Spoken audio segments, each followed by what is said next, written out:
Semuanya itu tidak ada yang salah, benar semua. Kemudian kehadiran ada tingkat keterlibatan peserta didik dalam mewujudkan suatu pendidikan yang baik. Kemudian kepuasan penerima manfaat lainnya, tingkat kelulusan.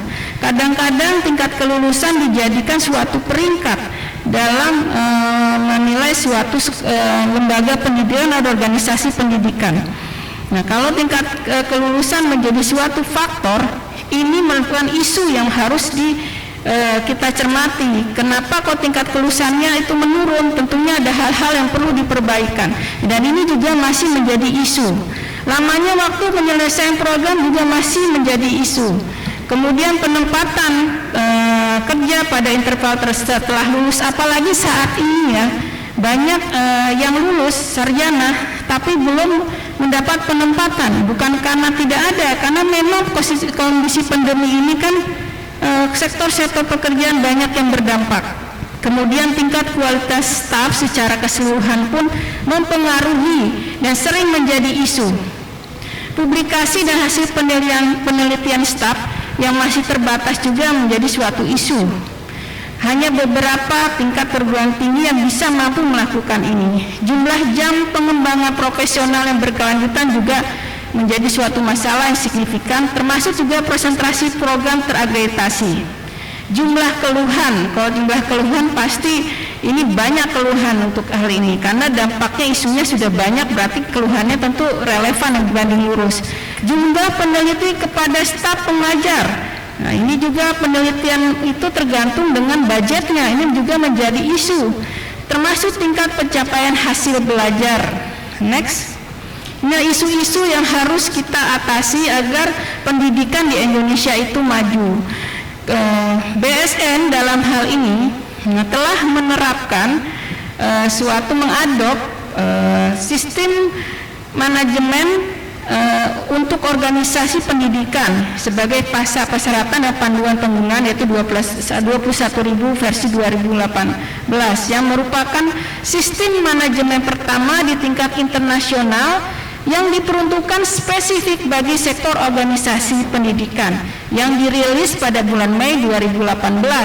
Sangat cepat BSN ini mengadop menjadi 21/2001/2018 dibandingkan standar yang lainnya. Kalau saya lihat ya, kalau dulu kita menerapkan ISO 9000, kemudian kita di lembaga pendidikan, kita pasti mengacu ke pedoman IWA 2. Nah, kalau kita sektor pemerintahan IWA 1, kalau setahu saya begitu.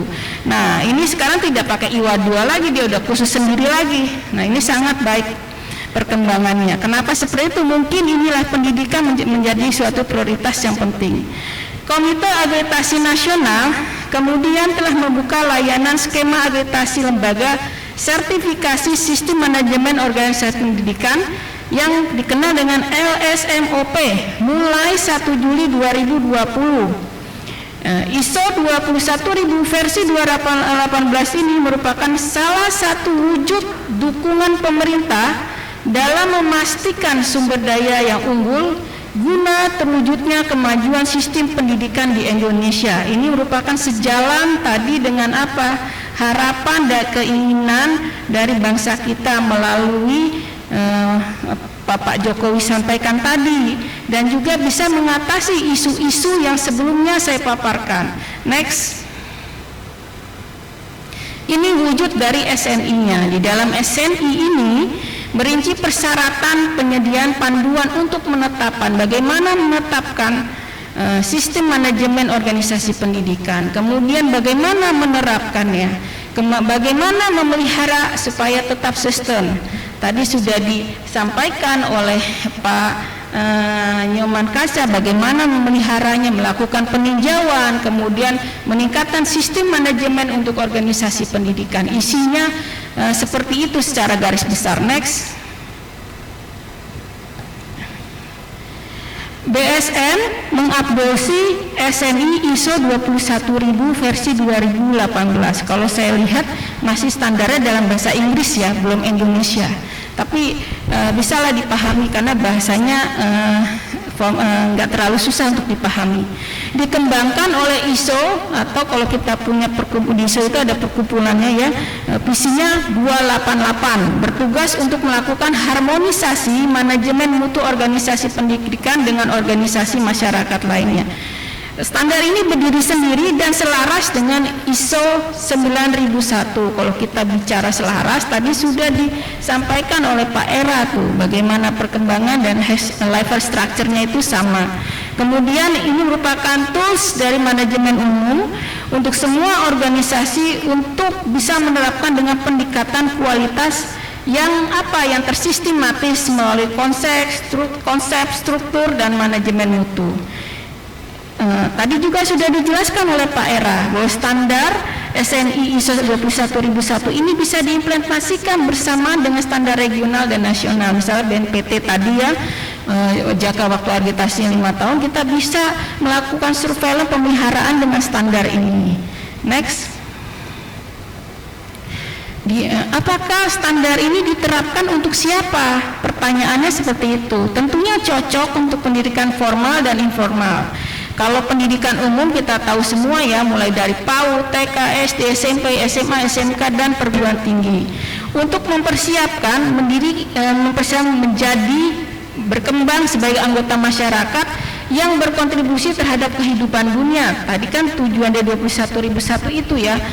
Jadi yang kita bangun sistemnya itu bisa memberi kontribusi bagi kehidupan dunia, bukan hanya berpendidikan, berpengetahuan, bukan hanya berpengalaman, bukan hanya berketerampilan, tapi punya nilai dan sikap yang bisa merubah kehidupan dunia ini lebih positif lagi.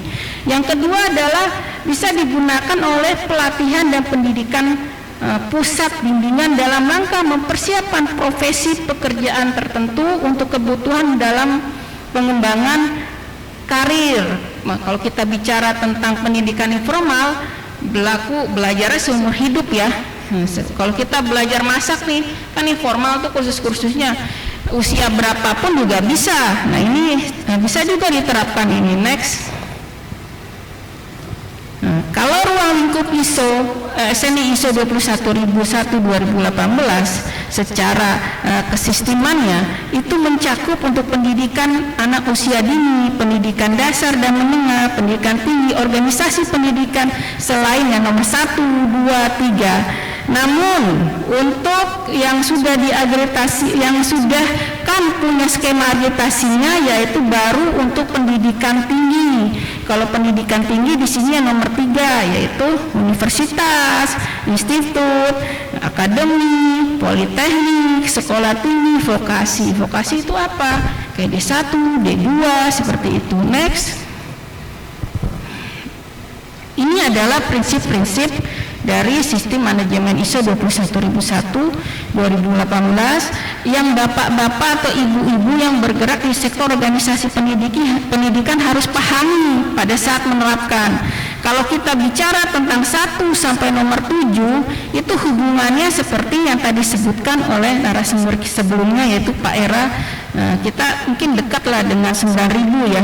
Yang beda itu hanya di 8, 9, 10, 11. Tanggung jawab sosial, kalau kita bicara tanggung jawab sosial, base-nya itu sebetulnya ISO 26001. Kita berharap bahwa pendidikan yang kita hasilkan ini tentunya berdampak pada sosial, ekonomi, dan lingkungan. Kemudian accessibility dan pemerataan, semua bisa diberi akses. Bagi yang berkebutuhan khusus diberikan akses. Pemerataan, semua umat bisa melakukan, tidak boleh ada diskriminasi dalam pemberian pendidikan. Kemudian perilaku etis dalam pendidikan. Perilaku etis seiring dengan profesionalisme, integritas, itu kejujuran, kemudian keadilan, fairity. Nah ini tentunya diharapkan lembaga pendidikan itu bersih, transparan. Nah ini kita bisa mengintegrasikan sebagai dasarnya adalah ISO 37001 atau sistem manajemen anti penyuapan. Terakhir adalah keamanan dan perlindungan data. Nah, apa sih yang dijaga dan dipelihara data-data apa? Mulai dari calon siswa mendaftar sampai proses pendidikan sampai keluar lulus ya.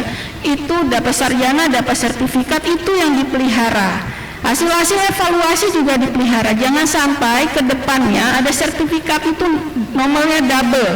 Apalagi kan semua ini adalah sudah era digitalisasi.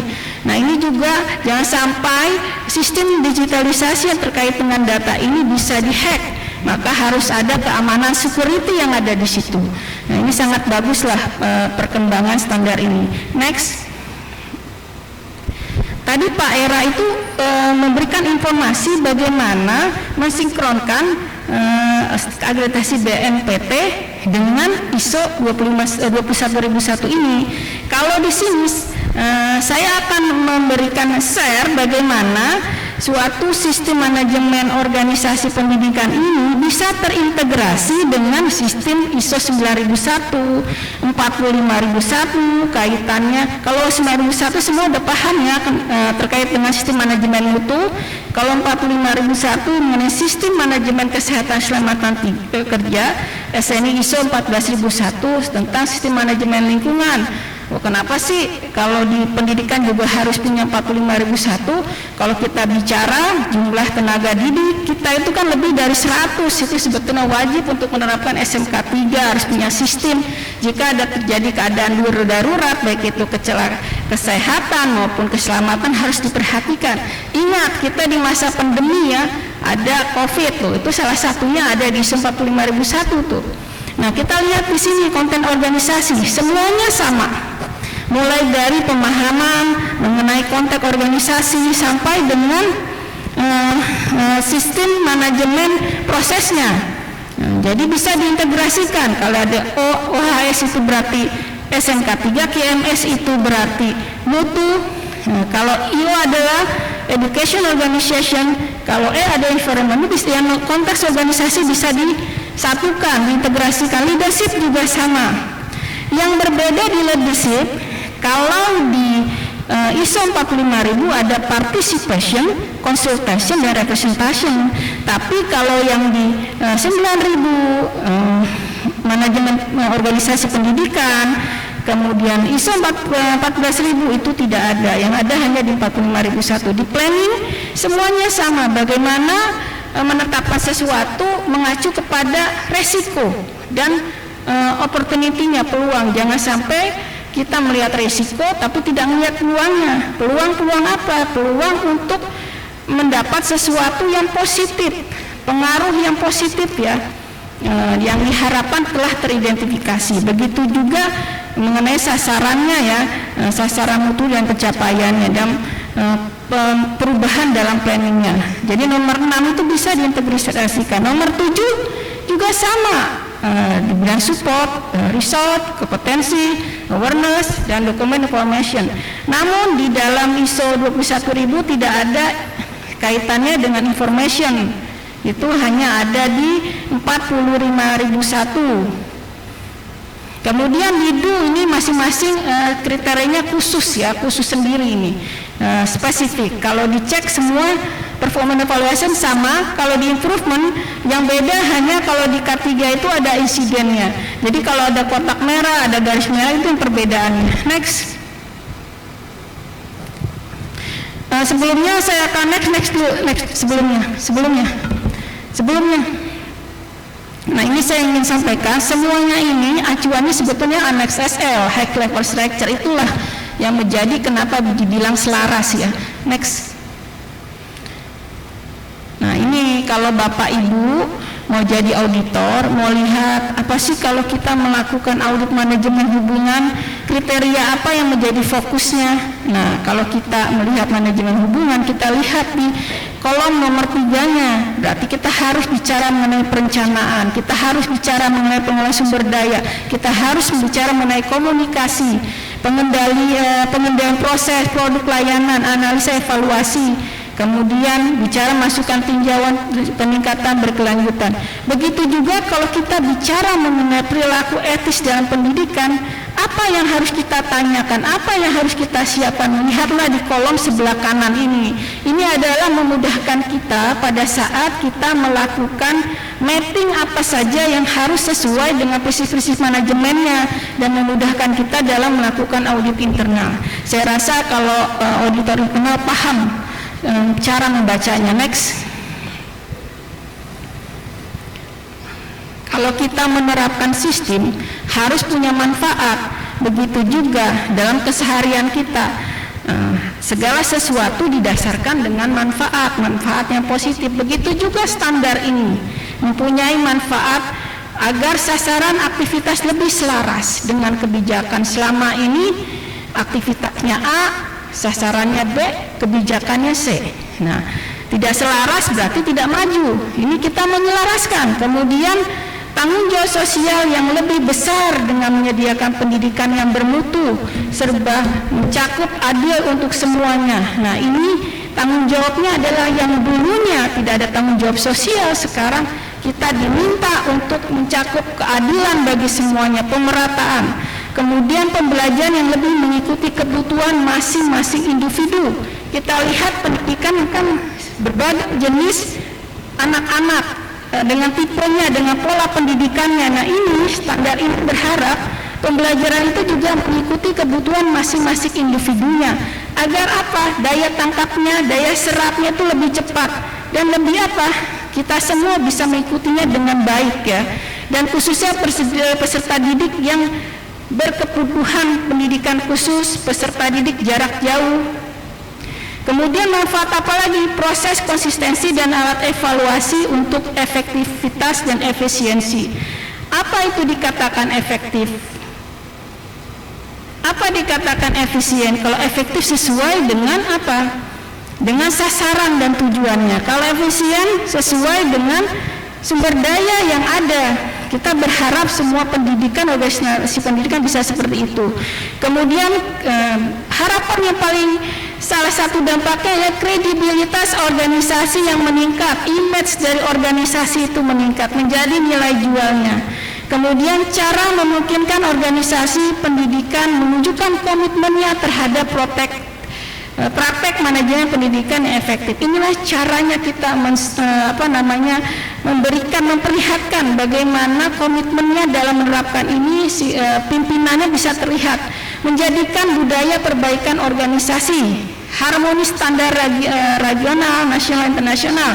Tadi sudah dijelaskan, partisipasi yang lebih besar dari pihak yang berkepentingan. Di standar ini dipetakan pihak-pihak kepentingannya apa saja dan apa yang harus dilakukan. Di standar ini di aneksnya bisa terbaca, bisa Bapak Ibu baca, dan ini sangat penting sekali dalam menerapkan manajemen sistem ini. Merangsang inovasi dan manajemen termasuk juga manajemen pendidikan yang lebih efektif, karena sesuatu bisa tumbuh, bisa survive jika ada inovasi. Nah, inilah kita berharap ISO 21001/2018 bisa menciptakan kesisteman dari suatu organisasi pendidikan sesuai dengan harapan stakeholdernya. Nah, kalau ditanya kenapa kita harus menerapkan ini, karena kita ingin sistem seperti itu. Next. Bagaimana proses sertifikasinya? Tadi disampaikan oleh narasumber pertama Pak Era, apapun yang dibilang orang, kita menerapkan sistem, tapi ya saya sudah bagus nih sistemnya dan sebagainya, tapi kalau itu pengakuan sepihak, orang tidak akan percaya. Karena itulah butuh dari pihak ketiga untuk memastikan benar atau tidak apa yang diterapkan sesuai dengan standar. Proses sertifikasi dimulai dengan pengajuan aplikasi. Sebelum pengajuan aplikasi, mohon Bapak Ibu diperhatikan, organisasi pendidikan sudah punya dokumen nggak? Apa yang harus disiapin? Profil organisasi pendidikan ini untuk apa saja cakupannya, itu penting. Di mana, berapa jumlah mahasiswanya, ruang lingkupnya apa saja, strukturnya apa saja.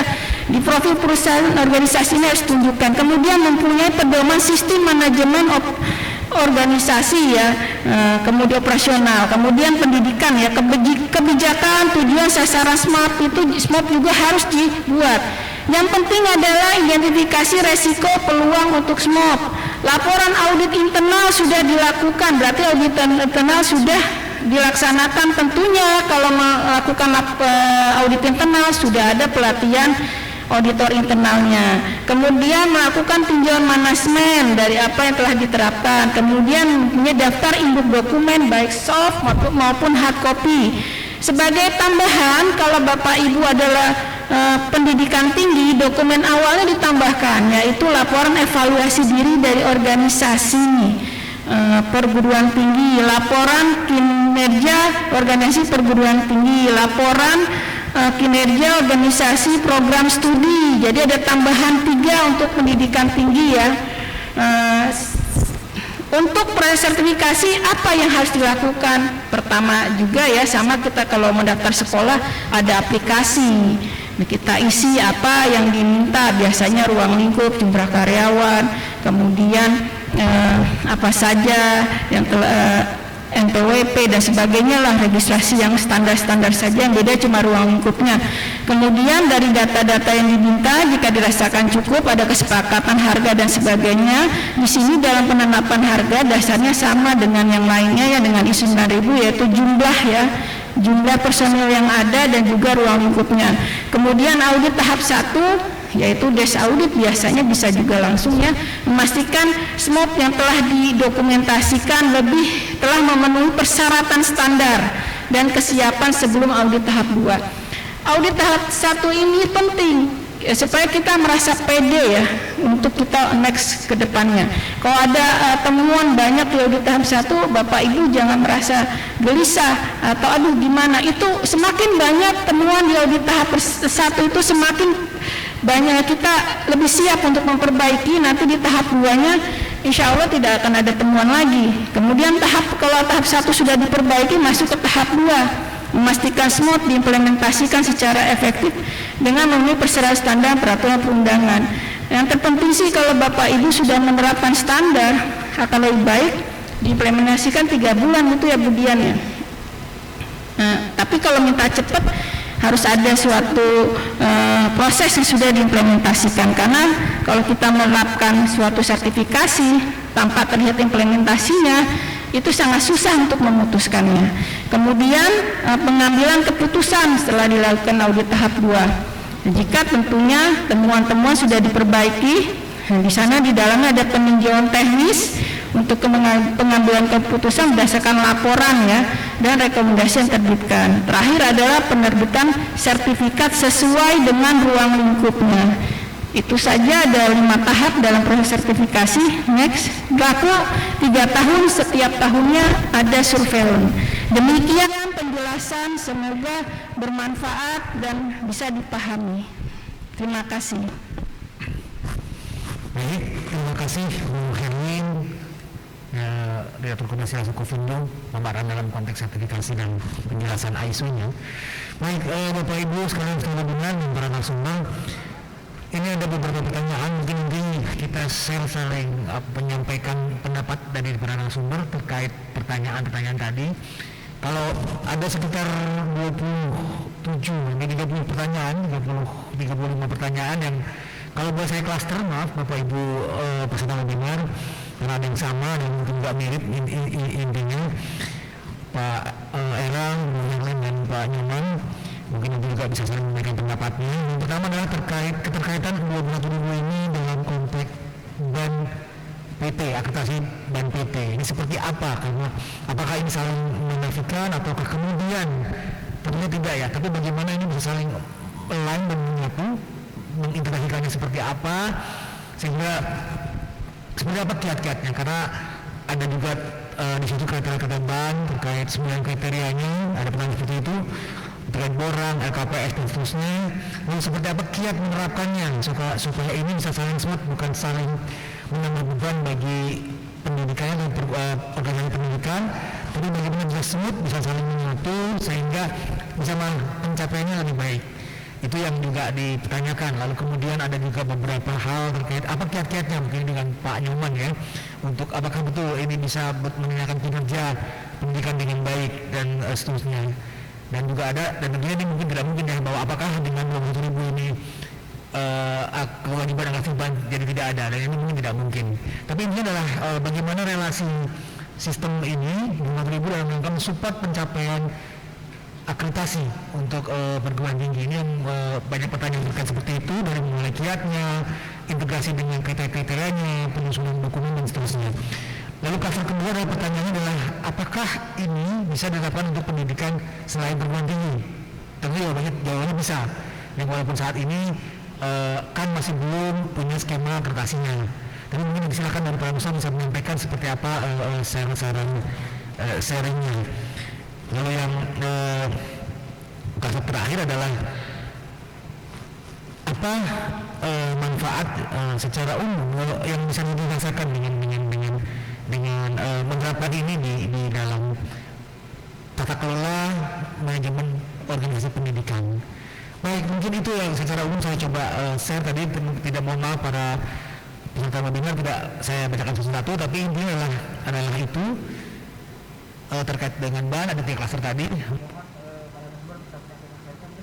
Era, bagaimana Pak Era? Seperti apa pendapat Bapak atau saran Bapak terkait relasi 5.000 dengan proses kriteria pengembangan ban PT, kemudian kiat-kiatnya, hambatannya, seperti apa strateginya untuk bisa mencapainya. Silakan Pak Era, mungkin ada terima kasih. Mohon saya bisa di masukan atau kamera saya juga di mati soalnya. Mohon bisa dihidupkan sama share ini ya, share screen-nya. Apakah Pak Era masih ada? Ya. Silakan Pak Era. Jadi ya, saya mau share screen, saya akan tunjukkan. Tapi silakan Pak Era. Tapi nggak bisa, masih di. Panitia mohon share screen-nya, panitia dibuka. Sama ini kamera juga nggak bisa. Kameranya mohon di. Baik, sebentar Pak Era. Oke, sudah baik. Silakan Pak Era. Oke.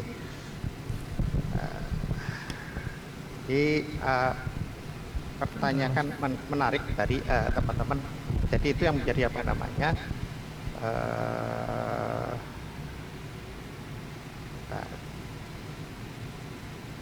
Ya, jadi begini.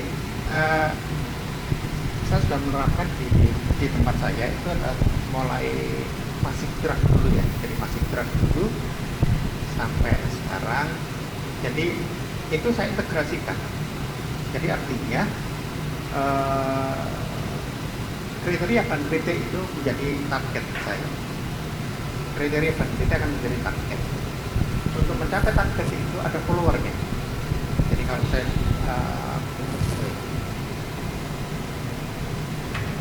jadi ada followernya.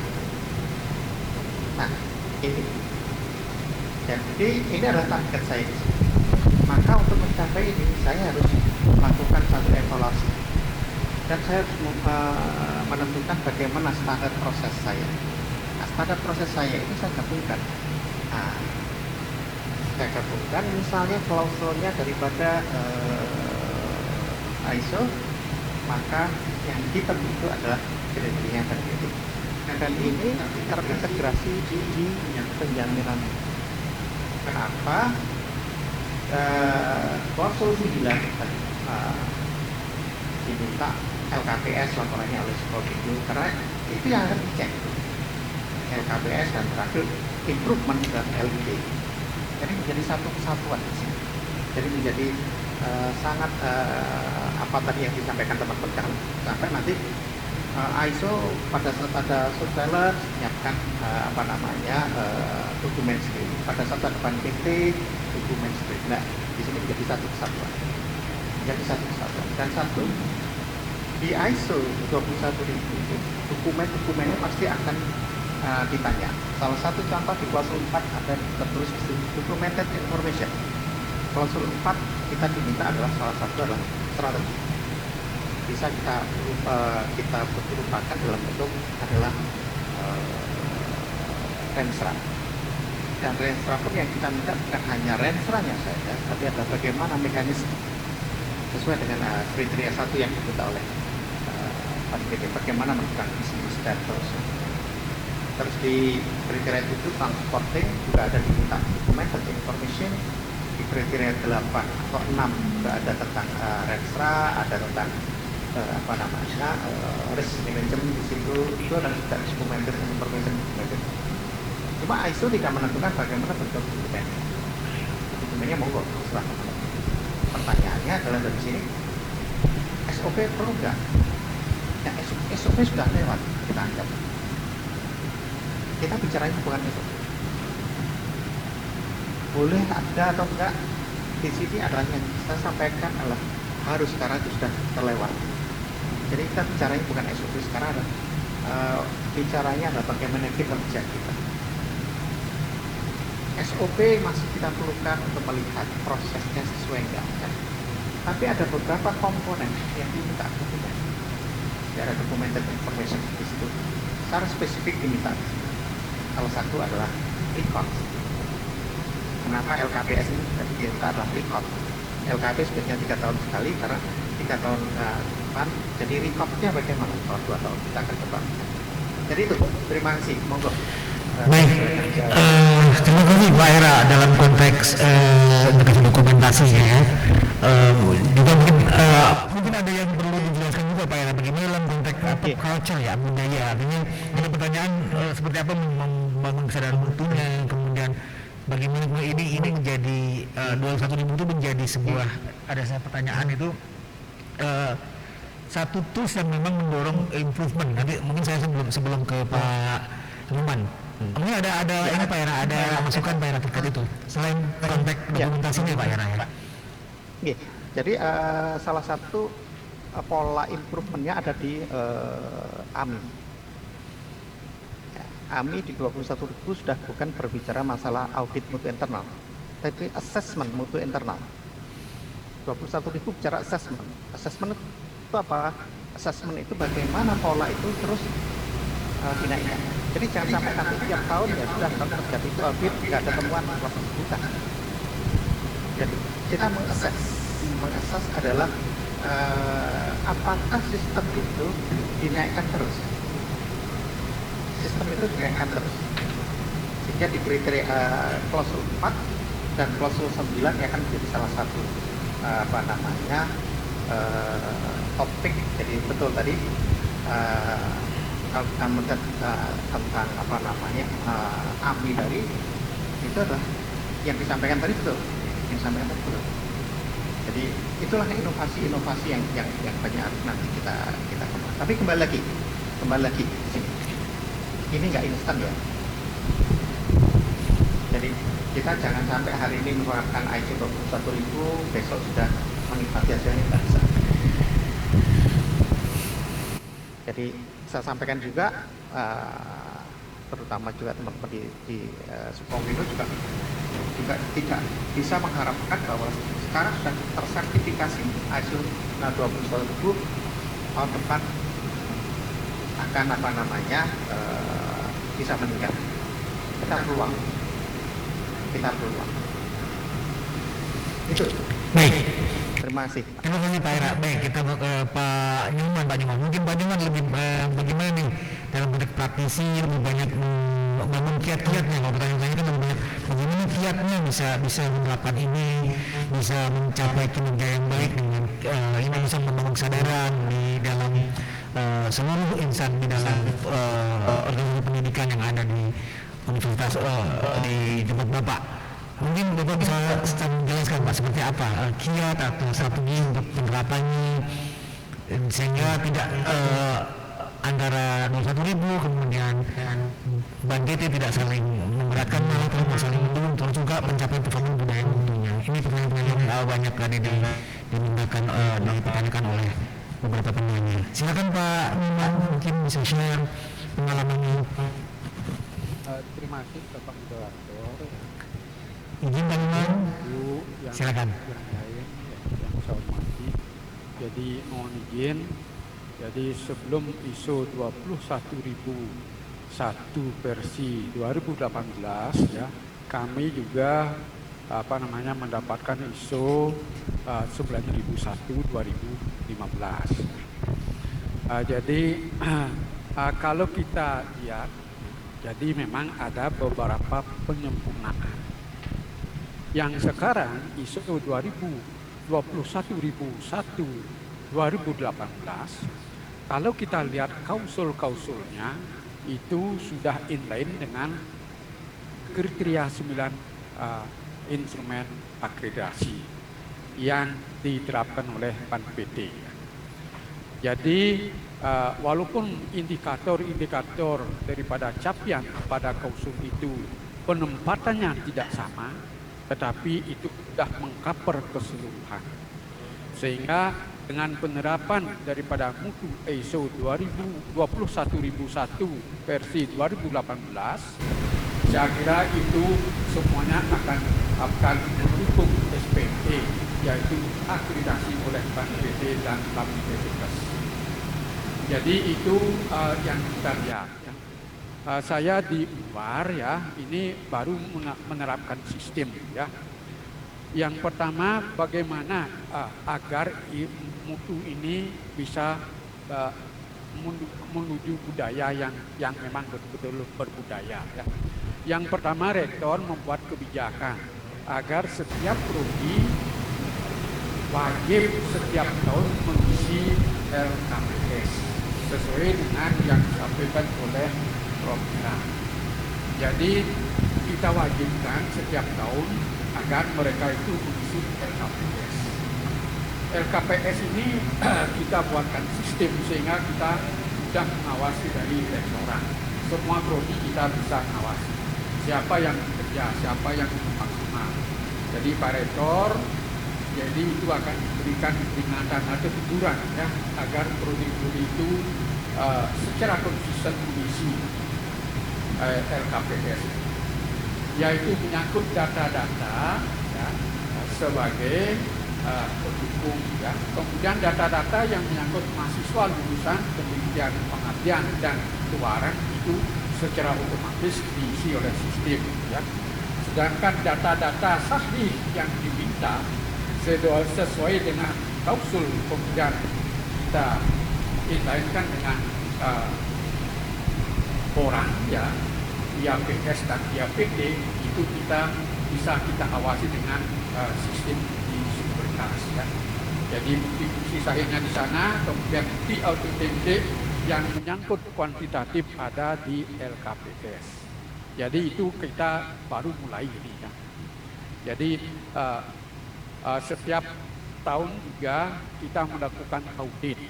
Jadi audit standar yang telah kita tetapkan ya, sampai tindak lanjut sampai peningkatan daripada standar setiap akhir tahun akademik. Jadi itu kita lakukan ya, sehingga harapan kami dengan melakukan itu ada sedikit ya tresor ya dari pimpinan melalui kebijakan agar itu dilaksanakan secara terus-menerus dan konsisten ya. Jadi demikian Bapak, terima kasih ya. Jadi semoga peningkatan itu ini kita lakukan dari semua lini yang mengelola pendidikan ini ya, dan harapan daya saing bangsa kita bisa kita tingkatkan. Terima kasih Pak. Pak Nyoman, sebelum ini Pak, ini juga ada pertanyaan menarik, ini durasi waktu ini. Berapa lama Pak proses itu berlangsung sehingga bisa sampai BAN-PT juga mendapatkan, kemudian ISO juga bisa mendapatkan. Berapa lama Pak itu Pak waktunya Pak? Jadi ISO ini kita sesuai dengan sertifikat yang telah kita dapatkan sejak tahun 2015 ya. Jadi itu sudah jadi sudah dipahami oleh seluruh pengelola, baik dari tingkat sektoral sampai dengan tingkat atau unit terkecil ya. Sehingga mau tidak mau ya, ini adalah menjadi garda terdepan dalam rangka meningkatkan pelaksanaan Bidalma di luar. Siap. Jadi itu kita lakukan. Jadi basicnya dari apapun yang kita lakukan sampai saat ini tentu sudah ditingkatkan ya. Kita tidak akan stagnasi ya. Iya. Namanya standar ya, setiap tahun harus kita tingkatkan sesuai dengan kemampuan sumber daya yang kita miliki. Baik. Jadi sekitar 6 tahun Pak ya prosesnya, karena basicnya sudah dimulai dari ISO 9001 dulu. Baik, sehingga memudahkan untuk ditambahkan dengan 21.000 Pak ya, demikian Pak ya. Baik, mungkin Bu Herliana Dewi, ini ada juga beberapa pertanyaan, baik tadi terkait klaster dalam konteks BAN-PT, juga ini ada beberapa teknikal sebetulnya dalam konteks pembangunan kriteria untuk disertifikasi sampai biaya. Dan mungkin yang tadi dulu yang konteks support untuk Ban PT mungkin dalam perspektif lembaga sertifikasi. Silakan Bu Herlin.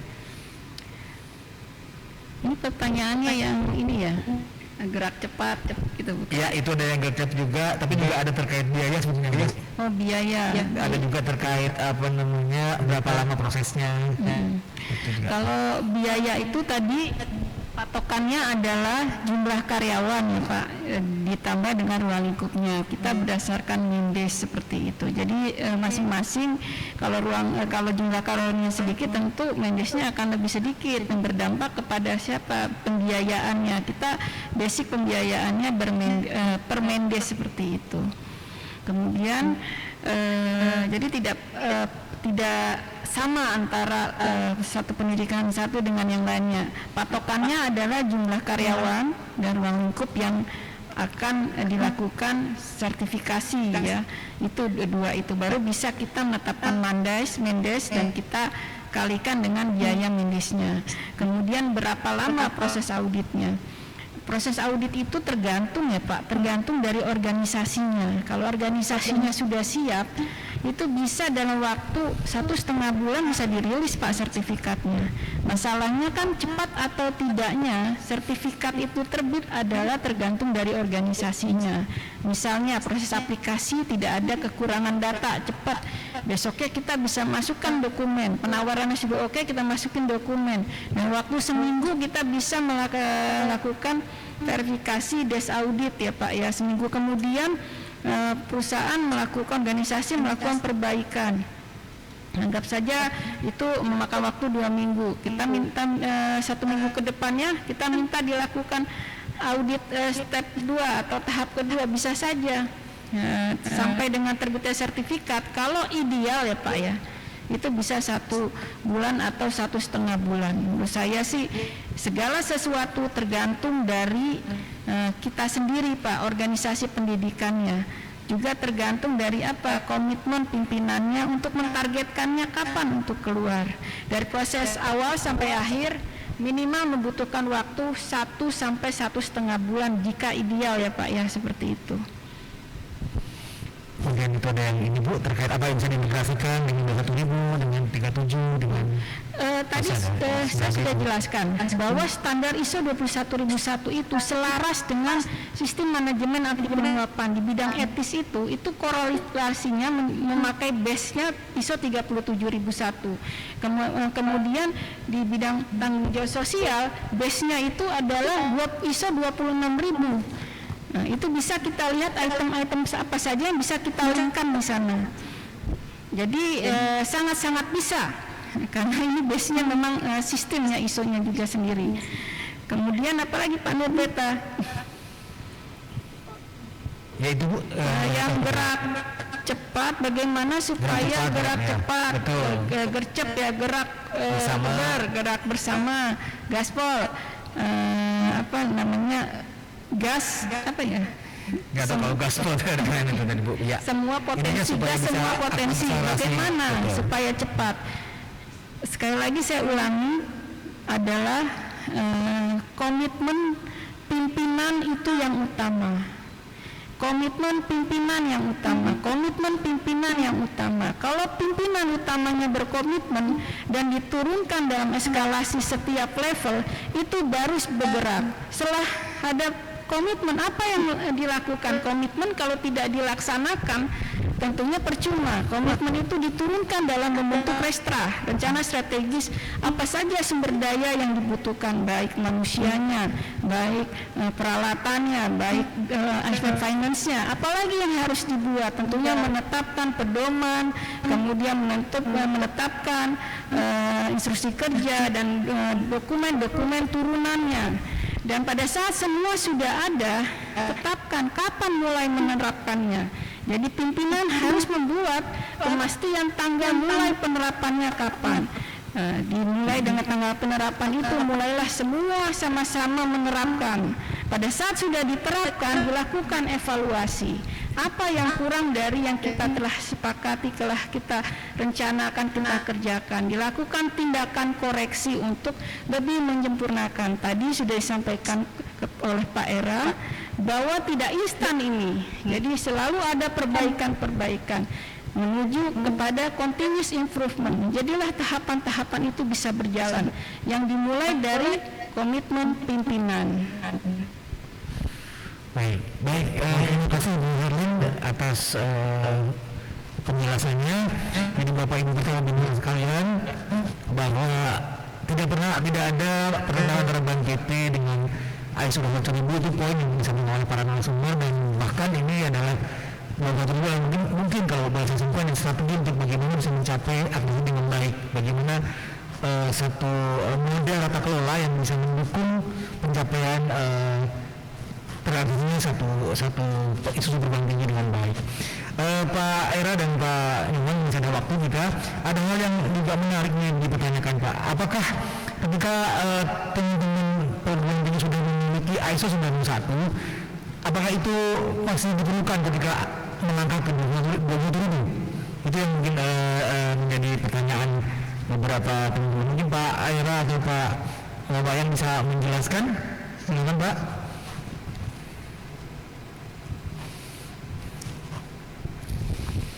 Jadi pertanyaannya apakah masih diperlukan 91 lagi ketika sudah mendapatkan sertifikat 21.000 atau masih perlu 91-nya? Mungkin ada bisa dijelaskan? Enggak ada ya? Pak Era masih terputus ya, maaf Pak. Kalau Pak Nyoman mungkin masih on. Pak Era maaf terputus koneksinya. Mungkin Pak Nyoman.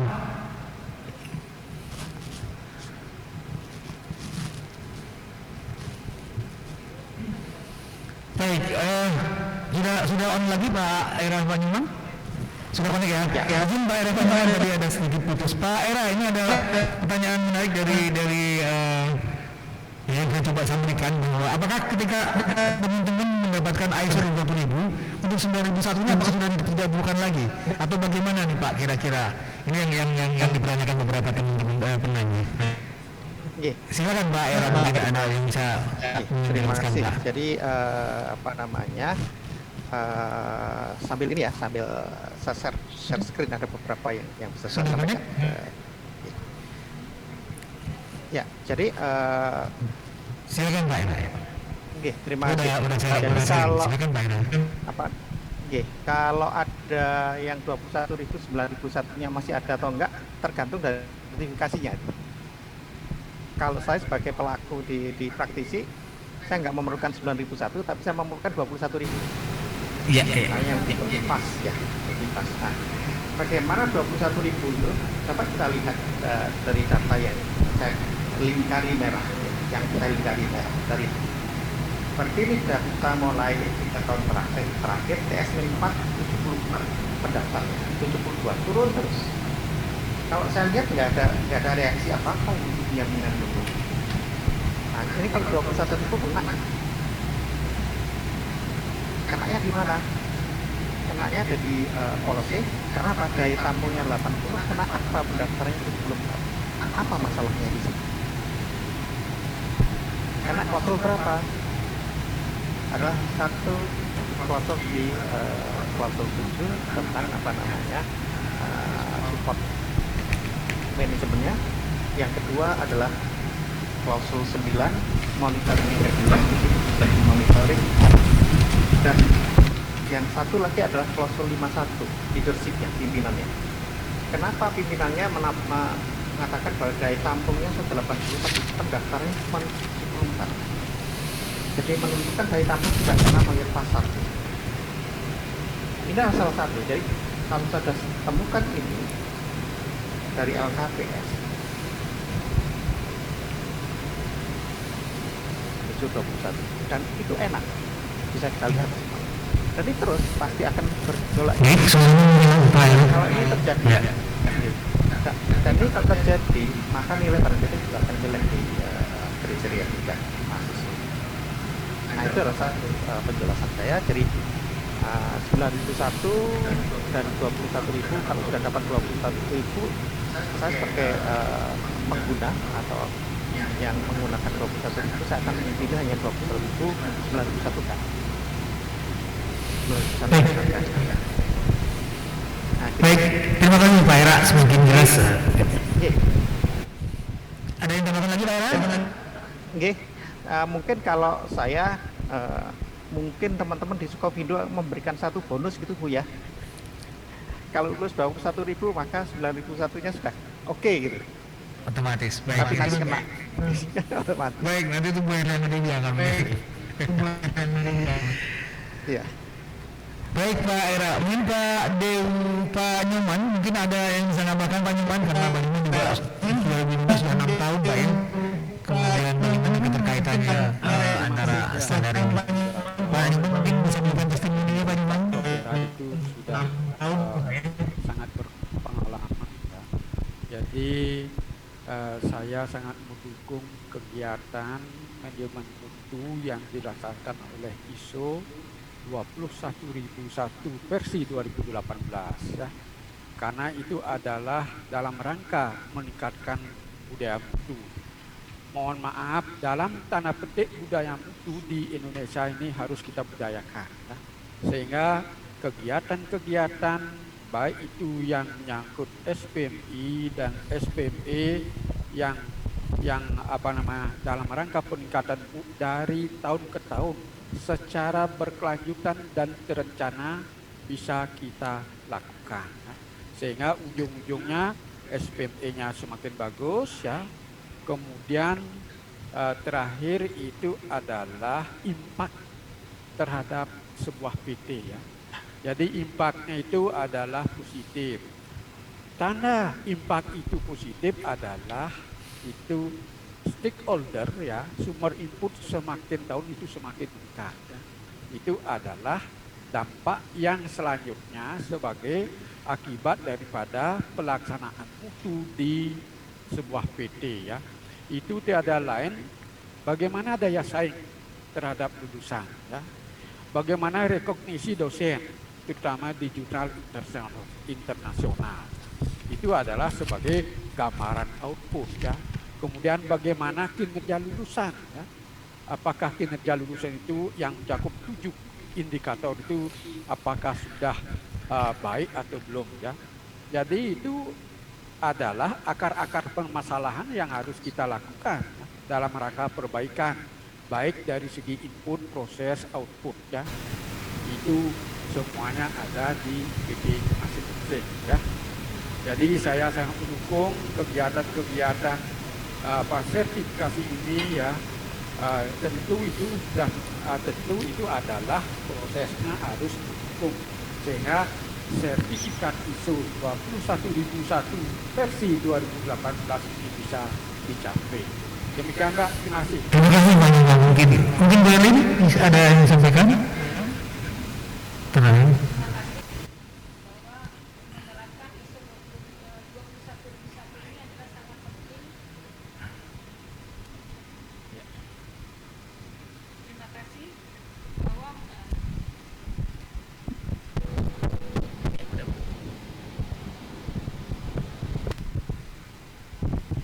Terima kasih bahwa menerapkan ISO 21001 sangat penting bagi organisasi pendidikan dalam meningkatkan image dan memberikan keyakinan kepada pihak eksternal bahwa apa yang disajikan memang benar-benar sesuai dengan harapan membangun Indonesia maju yang berkarakter demi mendukung program-program pemerintah dan juga diharapkan menjadi suatu investasi bangsa di masa depannya. Saya berharap ISO 21000 ini menjadi awal daripada organisasi pendidikan untuk mempunyai sesuatu yang berskala internasional di bidang sertifikasi untuk pendidikan. Karena waktu itu kan hanya IWA 2 ya, sekarang udah lebih khusus kalau kita bicara mengenai ISO 22000, dulunya ada HACCP, sekarang lebih fokusnya ke food hygiene. Nah ini tadi sudah disampaikan akan lebih baik memang sesuai dengan apa yang dijuruskannya kalau pendidikan di 21.001 ini. Semoga dengan sertifikasi 21.001 ini harapan dari semua stakeholder terpenuhi. Terima kasih. Baik, terima kasih Bu Herlin. Bapak Ibu peserta webinar sekalian yang saya hormati, ini waktu sudah tinggal 5 menit lagi. Mungkin izinkan saya menyampaikan jawaban dari Bu Zakia, Deputi BSN, yang terkena ada pertanyaan dari beliau bahwa apakah akreditasi BNSP tidak akan diadakan lagi. Ternyata jawabannya adalah kalau akreditasi berbasiskan peraturan dan itu sifatnya mandatoris, sementara ISO 22001 adalah voluntary. Ini lebih kepada dasar keputusan strategi organisasi pendidikan untuk digunakan sebagai diferensiasi organisasi dalam rangka mencapai kinerja dari organisasi pendidikan. Ini yang disampaikan oleh Bu Zakiah sebetulnya. Yang tadi ada pertanyaan buat beliau. Baik Bapak Ibu peserta webinar sekalian, kayaknya ada lagi yang ada jawaban yang kedua terkait masalah apakah link MNet 2018 mutu pendidikan dasar SAMSU dan seterusnya. Menurut Bu Zakia, 2021 menggait untuk melakukan beragam inovasi untuk memenuhi kebutuhan stakeholder, termasuk kebijakan merdeka, belajar, standar tidak diskriminatif, namun memberikan fleksibilitas kepada organisasi untuk mentransaksikan sesuai visi dan misi organisasi dan peraturan berlaku. Itu jawaban dari Bu Zakia, Deputi DSN dalam menjawab pertanyaan dari Bapak Ibu sekalian. Baik Bapak Ibu saudara benar, waktu kita sudah habis. Tentunya saya ingin mencarikan bahwa yang menjadi poin penting hari ini adalah 20.000 bukan satu hal standar yang mengganti akreditasi, tapi justru ini akan tool yang mensupport bagaimana pencapaian akreditasi yang baik. Seperti tadi testimoni dari semua narasumber bahwa 20.000 bisa menjadi satu acuan untuk menemukan improvement terhadap tata kelola manajemen organisasi pendidikan. Itu juga menjadi poin penting hari ini. Yang kemudian yang lebih penting adalah 20.000 menjadi mendorong tata kelola sistem organisasi pendidikan menjadi lebih bisa diakses, punya kesadaran sosial dan membangun budaya etis yang lebih baik. Ini menjadi summary yang barangkali bisa saya mendapat poin itu hari ini. Terima kasih waktunya. Mari kita hapus dengan reaksi untuk seluruh para narasumber. Baik, terima kasih para narasumber sekalian. Mohon maaf apabila ada hal yang salah pada saat kami memotong acara ini. Tentunya kami berterima kasih atas atensi dan Bapak Ibu sekalian yang bertanya, dan tidak semua pertanyaan tidak bisa kami jawab. Mohon maaf. Saya kira itu. Terima kasih, semoga acara ini bisa memberikan tambahan wawasan bagi kita semua dan bermanfaat untuk kita semua. Amin ya rabbal alamin. Demikian dari saya selaku moderator, waktu saya kembalikan kepada MC. Assalamualaikum warahmatullahi wabarakatuh. Waalaikumsalam warahmatullahi wabarakatuh. Terima kasih kepada Bapak Nurdeta Kurniawan selaku moderator dan ketiga narasumber kita pada pagi hari ini, yaitu Ibu Heliana Dewi, Bapak Ibu Kaca dan Bapak Era Purwanda. Baik Bapak Ibu, para peserta webinar yang kami hormati, kita memasuki agenda selanjutnya, yaitu penyerahan penghargaan untuk para narasumber kita sebagai ungkapan rasa terima kasih atas apa yang telah disampaikan dan atas waktu yang telah diluangkan untuk kita semua. Untuk itu, penghargaan ini akan diserahkan oleh Ibu Heliana Dewi secara virtual kepada keynote speech pertama, yaitu Ibu Dr. Zakiah MM. Mohon maaf. Baik, selanjutnya penyerahan akan kami berikan kepada narasumber, yaitu Bapak I. Nyoman Kaca, yang akan diberikan secara virtual oleh Ibu Heliana Dewi.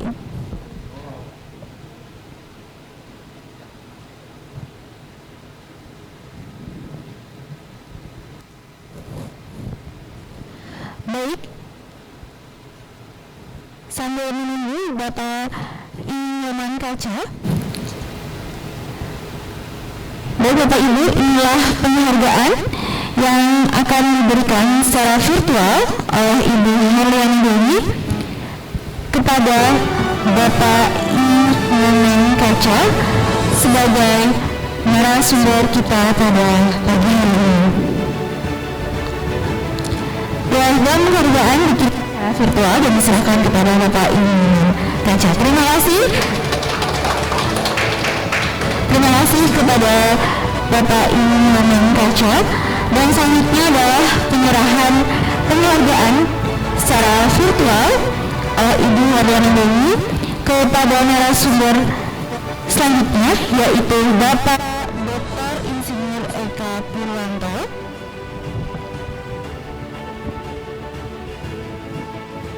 Baik, sambil menunggu Bapak Eka Purwanto. Baik Bapak Ibu, inilah sertifikat penghargaan yang diberikan oleh Ibu Hardiana Dewi secara virtual yang disampaikan kepada Bapak Dr. Insinyur Eka Purwanto. Baik, terima kasih. Baik, terima kasih Ibu Hardiana Dewi dan para narasumber kita pada pagi hari ini. Baik Bapak Ibu, para peserta webinar, sebelum menutup acara, saya meminta waktunya sebentar untuk foto bersama. Mohon Bapak Ibu untuk dapat mengaktifkan fitur video masing-masing. Baik, pengambilan gambar oleh panitia akan saya beri aba-aba.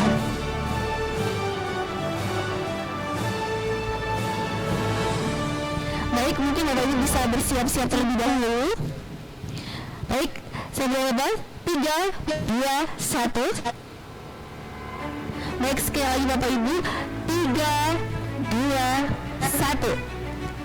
Terima kasih Bapak Ibu.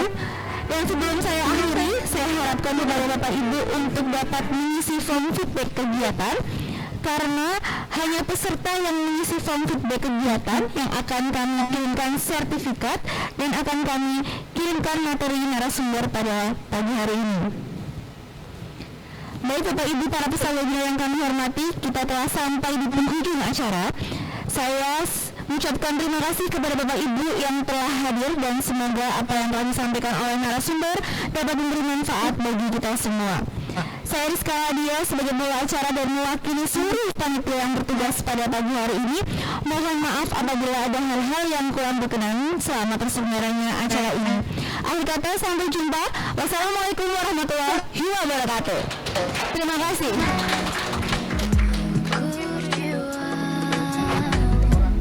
Ternyata makin ku sadari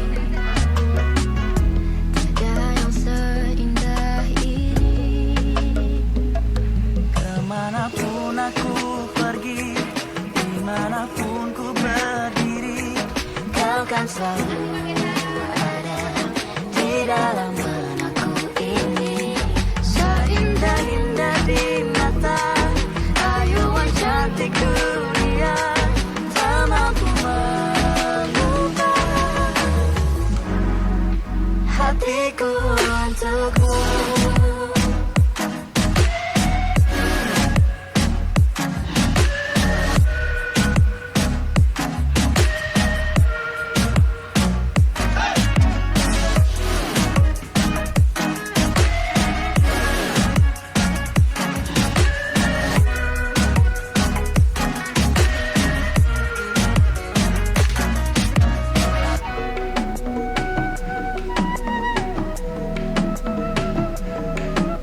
Begitu banyak jalan telah ku lalui, begitu jauh langkah mengukur jiwa. Ternyata makin ku yakini, tiada yang seperti ini.